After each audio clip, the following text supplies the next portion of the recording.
So yes, after a couple of months thinking about buying a zoom lens, I finally made my decision and I bought the Sony 200-600 G lens, and today I'm going to unbox it and let's see what we got inside this box. It came in a big box, my special knife. That's a lot of damage. Just a box, simple box.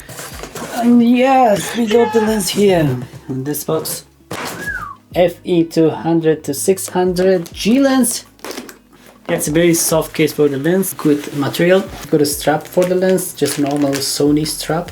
Got some instructions. It comes with a big lens hood. See here? It's a big lens hood. It's very well made and good material. We came to the lens itself.